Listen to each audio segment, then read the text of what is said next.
کیا کہیں گے اس کو کہ رہنمائی کے حوالے سے مانگی ہے۔ تو ان کی خدمت میں یہ عرض ہے کہ پہلے بات تو اگر آپ جنہوں نے اس فقیر کے یہ درسیات سنیں یا سن رہے ہیں اور وہ ذوق شوق رکھتے ہیں آگے بڑھنے کا، تو اگر آپ اس میں پہلی بات یہ کہ جو اس فقیر سے اجازت مانگتے ہیں کہ آپ ہمیں اجازت دے دیں، تو طریقہ کار یہ ہوتا ہے کہ آپ اگر کہیں سے دست بیت ہیں اور آپ کی نسبت کہیں سے آپ کو حاصل ہے، اور وہ پلس کہ وہ آپ کے جو شیخ کامل ہیں، آپ کے مرشدان گرامی ہیں، وہ حیات بھی ہیں، ٹھیک ہے، تو ہمارا مشورہ یہ ہوتا ہے کہ ان معاملات کے لیے اپنے شیخ کامل ہی سے رجوع کیا جائے، وہاں سے رجوع کریں۔ ہاں اگر شیخ کا وصال ہو چکا ہے اور کوئی اس طرح کا راہی آگے بڑھنے کی جستجو رکھتا ہے کہ جتنا میرے اس شیخ سے مجھے ملا ہے اور میں چاہتا ہوں کہ میں آگے بڑھوں، تو امام ربانی رحمۃ اللہ فرماتے ہیں کہ پھر اس نیت کے ساتھ وہ کسی دوسرے شیخ کے پاس جا سکتا ہے، یعنی کہیں اور جا کے بیعت کر سکتا ہے، کیونکہ مقصد پہلے بیان ہوا تھا، امام ربانی رحمۃ اللہ فرماتے ہیں کہ اس راہ کا مقصد شیخ نہیں ہے، مقصد اللہ کی ذات ہے، اللہ کی معرفت حاصل کرنا ہے، شیخ ذریعہ ہے، شیخ کامل جو ہے وہ اللہ تک پہنچانے کا، اللہ کی معرفت دلانے کا وہ ذریعہ ہے۔ تو اگر ایک دروازہ بند ہوتا ہے، مثال کے طور پہ کوئی کسی شیخ کے پاس گیا، بھی کچھ عرصہ رہا اور انہوں نے پردہ فرما لیا ہے اور اس کی جستجو باقی ہے، یہ آگے چلنا چاہتا ہے، تو ایسے بے شمار اولیاء کرام ہیں کہ وہ کئی پھر مشائخ کے پاس گئے ہیں اپنے، کیونکہ مقصود کیا تھا اللہ کی ذات۔ تو امام ربانی رحمۃ اللہ علیہ نے بھی اس کو یہی تعلیم فرمایا کہ وہ آپ جا سکتے ہیں دوسرے کے شیخ کے پاس، اور ایک ہی ہوتا ہے کہ شیخ زندہ بھی ہے، شیخ موجود بھی ہے، اور اس کے باوجود وہ دیکھ رہے ہیں کہ میرے اندر وہ تبدیلی، میں نے جس طرح مجھے کہا گیا میں نے وہ کام بھی کیا ہے، مگر اس کے باوجود میرے اندر وہ تبدیلی نہیں آ رہی، مجھے فیل ہو رہا ہے کہ میں اپنی بھرپور کوشش کر رہا ہوں لیکن میرا تبدیل۔ پہلی بات ہے کہ آپ نے جیسا شیخ کامل کے ویسا آپ کم 100% آپ کریں گے، 100% کرنے کے بعد بھی اگر تبدیلی نہیں آ رہی، انقلاب نہیں پیدا ہو رہا ہے، آپ کی پیاس نہیں بجھ رہی ہے، تو پھر آپ فرماتے ہیں کہ پھر سمجھیں کہ آپ کا حصہ جتنا آپ کو ملنا تھا وہاں سے مل گیا ہے، کچھ تو سیکھا ہوگا نا یار، کوئی ایک بات تو یقین سیکھی ہوگی، ایسا نہیں ہو سکتا کچھ بھی نہ سیکھا ہو، کچھ تو سیکھا ہوگا، 1% بھی اگر سیکھا تیرا حصہ اتنا ہی تھا، ٹھیک ہے۔ تو فرماتے ہیں کہ پھر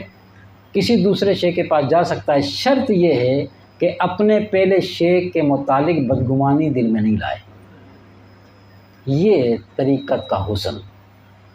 وہ دنیا ہے جہاں سے بدگمانیاں پیدا کی جاتی ہیں، یہ ہے دین۔ تصوف وہ دین کا شعبہ ہے جہاں حسن ظن نہیں رکھنے کی بات کی جاتی ہے، کہ آپ کو محسوس ہوتا ہے کہ آپ کو نہیں ملا، تو آپ یہ نہ کہ مجھے وہاں سے نہیں ملا، دوسروں کو جا کے بتاتے پھر مجھے وہاں سے کوئی خاص نہیں ملا، کوئی خاص نہیں کریں یہ بات۔ فرمانے آپ ان کے لیے جو پہلے آپ کے مشائخ ہیں، ان کے لیے اچھے الفاظ سے ان کو یاد کریں، ان کے لیے اپنی دعا میں انہیں یاد کریں، اور ان کے لیے اپنے دل میں کوئی برا خیال لائے بغیر کسی دوسرے شیخ کی تلاش میں آپ جا سکتے ہیں۔ تو پہلے کی بدگوئی نہ کریں، غیبت نہ کریں اس کی، اس طرح، کیونکہ آپ کا مقصود شیخ نہیں تھا، مقصد اللہ کی ذات تھی، تو جب اللہ کی ذات ہے تو پھر آپ کسی کی بدگوئی نہ کریں۔ تو اگر کوئی، ایک تو یہ طریقہ ہو گیا، تیسرا یہ بات ہے کوئی کہیں پہ اب دست بیت ہی نہیں ہے، جو ساتھی رابطے کر رہے ہیں اگر وہ کہیں سے کسی بھی سلسلے میں اگر وہ دست بیت نہیں ہے تو ان کے لیے راستہ بالکل ہے کہ پھر وہ جہاں آپ کا دل مطمئن ہوتا ہے، اور دل مطمئن ہونے کے لیے کشف و کرامات کی طرف کبھی بھی نہیں جائیے گا، دل کو مطمئن کرنے کے لیے بھی یہ بھی بڑی نازک بات ہے، نازک مرحلہ ہے اس دجالی دور کے اندر، کہ کشف اور کرامات کو دیکھ کر کسی کاملیت کا آپ اندازہ نہیں لگا سکتے، کیونکہ امام ربانی رحمۃ اللہ فرماتے ہیں کہ عام آدمی کرامت میں اور استدراج میں فرق نہیں کر سکتا۔ استدراج کیا؟ جادوگر، استدراج جادوگر بھی تو کمالات دکھاتا ہے،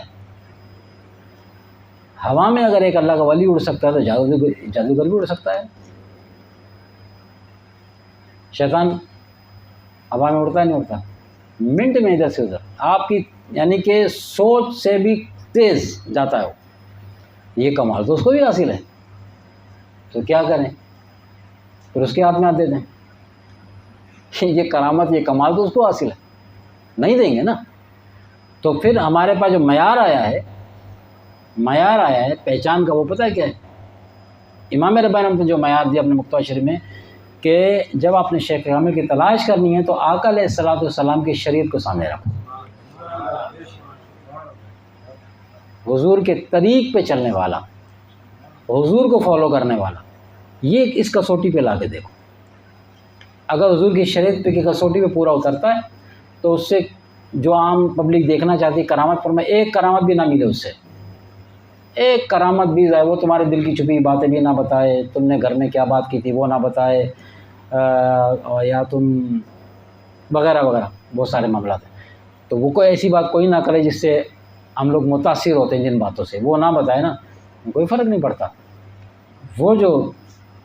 آقا علیہ السلام کی طریق پر چل رہا ہے اس کی استقامت کے ساتھ، اس کی سب سے بڑی کرامت یہی ہے۔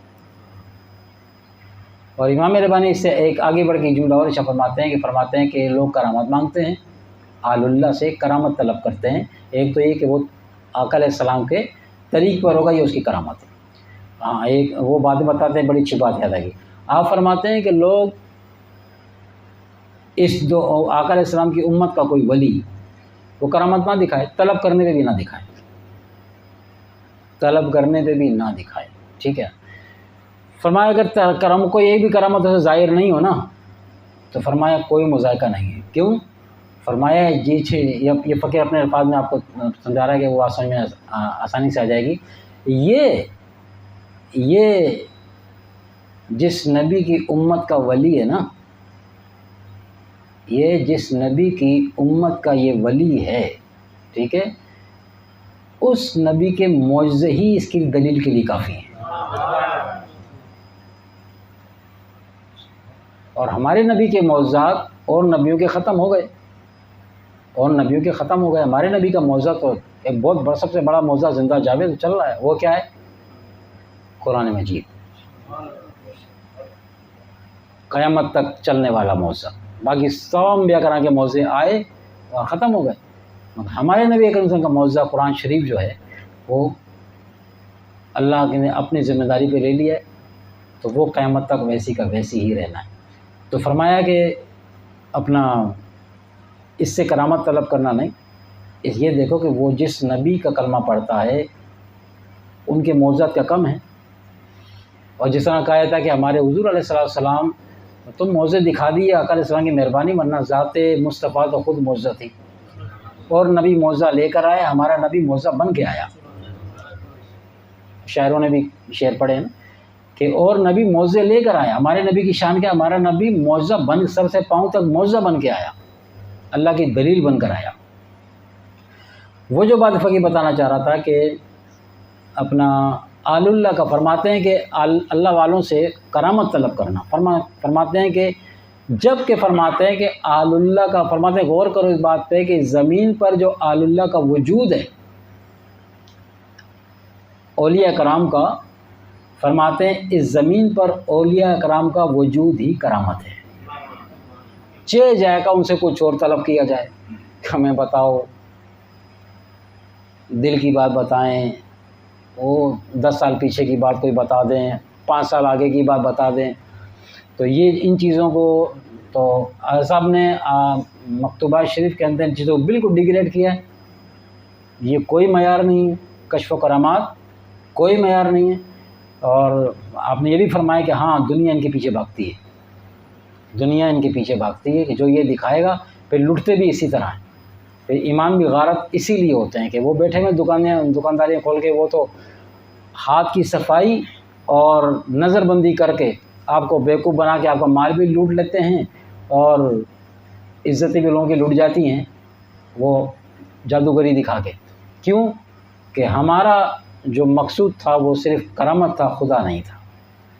تو پھر چھوڑ دیا ہوتا نا، جاؤ۔ تو رابعہ بصری رحمۃ اللہ علیہ ایک دفعہ گئیں حضرت حسن بصری رحمۃ اللہ کے پاس، تو آپ پانی پر، آپ کی کرامت تھی، پانی پہ جانماز بچھاتے تھے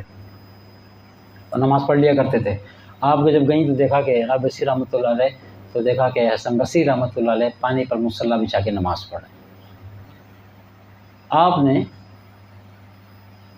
کیا کیا؟ رابعہ بصری رحمۃ اللہ علیہ نے، آپ نے اپنی جانماز ہوا میں بچھائی۔ اب پانی پہ بچھانا زیادہ کمال ہے کہ ہوا بچھانا زیادہ کمال ہے؟ کمال دونوں ہیں، لیکن ہوا میں بچھانا اس سے بڑا کمال ہے کہ پانی پھر مادہ بن کے نظر آ رہا ہے لیکن ہوا تو نظر ہی نہیں آ رہی، تو ہوا میں روک دینا اور پھر اس پہ سوار بھی ہو جانا۔ تو جب حسن بصری رحمۃ اللہ علیہ نے دیکھا نا یہ کوڈ ورڈ تھا اصل میں، آپ نے ان سے ایک گفتگو کی، اللہ والوں کی گفتگو اپنی ہوتی ہے، تو یہ نہیں کہا کہ حسن بصری یہ آپ کیا کر رہے ہیں، یہ نہیں کہا، آپ نے مصلی نکالا، ہوا میں چلی گئی۔ آپ نے جب دیکھا رابعہ بصری نے ہوا میں مصلی بچھایا تو مصلی لپیٹ کے پانی سے باہر آ گئے، آپ بھی نیچے آ گئیں۔ اب یہ باتیں ہم تک پہنچانا مقصود تھیں، ورنہ وہ دونوں ہی باکمال لوگ تھے، ہم تک پہنچانا مقصود تھی۔ تو رابعہ بصری رحمۃ فرمایا کہ حسن یہ کیا کمال ہے، پانی پہ مصلی بچھانا یہ کیا کمال ہے کہ مصلی پانی پہ تیر رہا ہے، ابھی پانی پہ تھی، یہ کون سا کمال ہے؟ کیونکہ پانی پہ تو ایک معمولی تنکا بھی تیر لیتا ہے، کیسا توڑا نفس کے وار کو، پانی پہ تو ایک معمولی تنکا، لکڑ نہیں، معمولی تنکا بھی تیرتا ہے، تو یہ کمال تو اس تنکوں کو بھی حاصل ہے۔ اگر آپ نے پانی مصلی بچھا لیا تو کون سا کمال کیا؟ اور حسن میں نے اگر ہوا میں مصلی بچھا لیا تو میں نے کون سا کمال کیا؟ ہوا میں تو مکھی مچھر بھی اڑتے ہیں،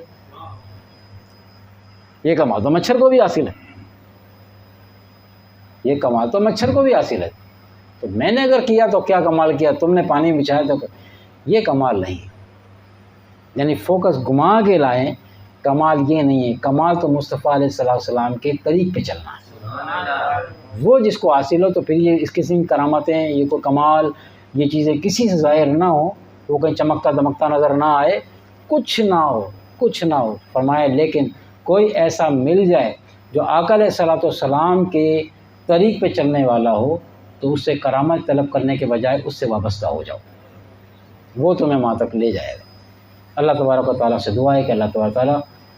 دوران بیان ہونے والی تمام تر غلطیوں کوتاہیوں کو درگزر معاف فرمائے، جو کہیں بھی شیرے گئی اللہ تعالیٰ اپنے فضل و کرم سے اسے پورا فرمائے۔ وما علینا الا البلاغ۔